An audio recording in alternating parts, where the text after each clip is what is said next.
All right, gentlemen, we're back, or should I say, ladies and gentlemen, doesn't really matter. Anyways, I'm going to bore you guys today because I've been writing this for a while, and I just want to share a little bit of it. So, what I did today was social media marketing. I was just doing some research on that and how to better, implement that. Because for some reason, I look at it and everyone says, "Oh, I'm a social media creator, content creator, blah blah blah," but yet it's not as easy as a lot of people claim to be, because the ones that say it do not have the millions and stuff like that. And I know view bots and stuff exist, but I just want to go over just the more organic way of going about it and making sure you guys at least understand at least that metric of it. So key points that I have was authenticity and consistency. I mean, you pretty much hear it every time you look this up. The reason why is because authenticity and consistency is so valuable, because people spend most of the time on the internet anyway. So when they do that, they want to have something new to look at every single time. So if you're supplying something new for your company, your brand, your page, whatever the case, that incentivizes them to keep checking you out because you have something new to present. If you don't post within a week or a month or something, you can still get traction, but it's very slow because people want you to be pretty much every day of something new, or every other day. So if you're able to contribute to that and be authentic and consistent about it, then you're good to go.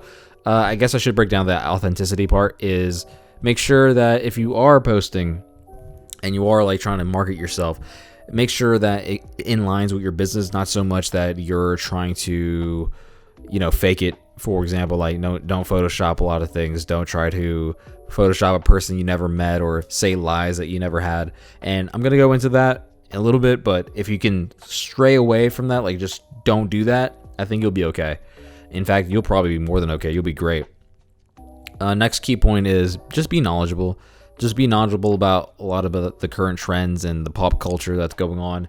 A lot of times there will be pages and brands that will just post about their brand. That's good. But when it comes to their tweeting or whatever messages they have out for their consumers, especially if their consumers are into that sort of thing, you definitely got to keep up to date so you can either reference it or make some awareness of that you are knowledgeable about what's going on in your industry. Can't really think of an example right off the fly, but if there is something newsworthy going along and there's a meme going out saying, "Oh, this clothing brand, if you partner up with them, uses the baby cows to make their product," and it's "Oh, you're using that product, or do you know about the baby cow thing?" It's you got to be aware of that sort of thing. So always be knowledgeable about certain things like that, so that way you're not running into trouble, as well as you're communicating with your audience a little bit more effectively rather than just posting your stuff. Another one is you got to speak the audience language. I'm pretty sure I dabbles around it, but yeah, speak your audience language. And by that, basically just make sure that whatever audience you attract, whether it be, I don't know, maybe you're a media page that does parties.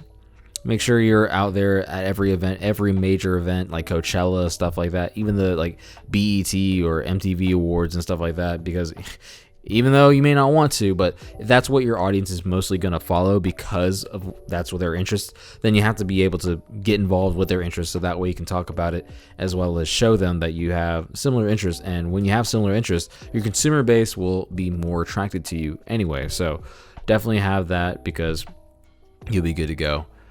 Speeding it up, definitely check on your competition. That's an obvious one. Make sure you check on what's going on.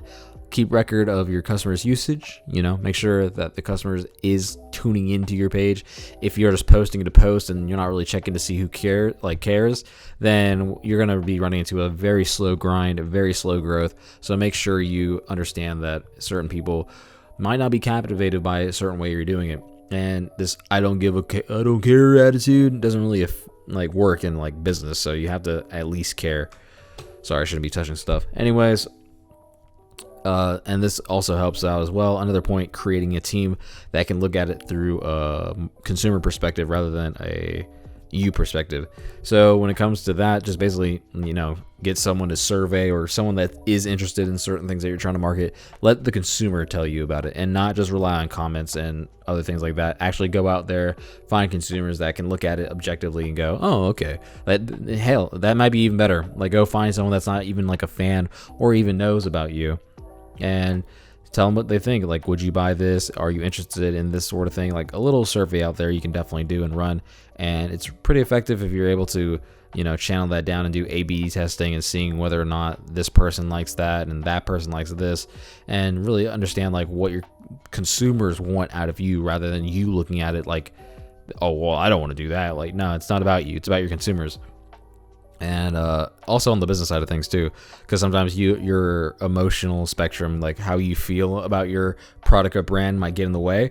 So making sure you have someone to look at it through a business perspective as well also helps objectively. Someone that's not really super tied into it, because we make decisions based off like how we feel a lot of the time, and even the most logical people will still be like, well, my ego says I don't want to do that. So in order to get around that, just get people to go out there and help you out with that sort of thing. So yeah, those are the major points. Of course, at the end of it, always ask for feedbacks and comments and testimonials, so that way you can post about it, share about it, and just tell people, hey, look, I'm a great person. This brand is amazing. This content creator is epic, because I have good testimonials. People are commenting and sharing my stuff, so it shows that at least I have some traffic coming. So if people can see traffic, people naturally be interested in. Another point that I want to bring up is, let's see here. Oh yeah, definitely cover all the platforms that a lot of social media is integrated with. And I'm pretty sure if you're under the age of 70, you probably already know like your Twitters, your Facebooks, and your YouTubes and other things like that. Just make sure you're always connecting other platforms together, so that way it's integrated. Certain ones will give you better results, obviously, but at the end of the day, just having sure your bases are covered is always going to be the best with that. So, because you never know who's going to be ending up using that one exclusively, because some people exclusively use it. You may think it's dumb, but that's your consumer. You don't think about that you got to think in their eyes. So you got to cover your bases. And also make sure for this one, make sure that you're actually like contributing to the theme of the business. And I know, and I said this like 50 times already. Again, keep touching stuff.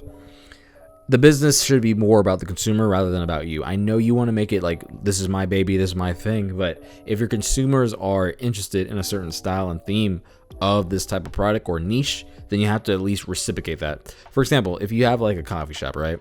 And you're doing branding, marketing, and you're like, getting excited to work in a coffee shop, right? And making your own. You don't want to make that coffee shop like super like aggressive or loud, because that's not what people come for coffee to do. They go there to relax, work, quick in and quick out. It's those little metrics that you got to keep track of, because if you want to make a coffee shop that's all about, you got to be loud, rock music, and you can do mosh pits in there. I mean, that sounds cool, right? But it's such a nuanced idea that you got to risk it, and that's a very risky play, and it's even more riskier than doing the actual business itself of a coffee shop. So if you're going to do that, make sure you consistently stick with the theme and the nature of the business. So if you're doing clothes, make sure it's nice and like pretty. Make sure the pictures don't suck. If you're doing content creation for people and you're trying to show people that you do content for them, make sure you have reels, have that flowing. Make sure you have like testimonials of those reels that you worked on, credits, and etc., etc. But if you're going to like go outside of the niche of the theme, then it's an even more risk. If you want to do that, sure, but I highly disavow, because if you want to keep a steady income, or at least to get your business up and running, I would stick to the formulas that have worked over time. So yeah, those are the main things. You can go and rewind everything. I'll probably make a description about what I talked about in the description, obviously. And yeah, those are the key points of social media marketing. Write them down, check it out, try it out. If you have any questions, leave a comment.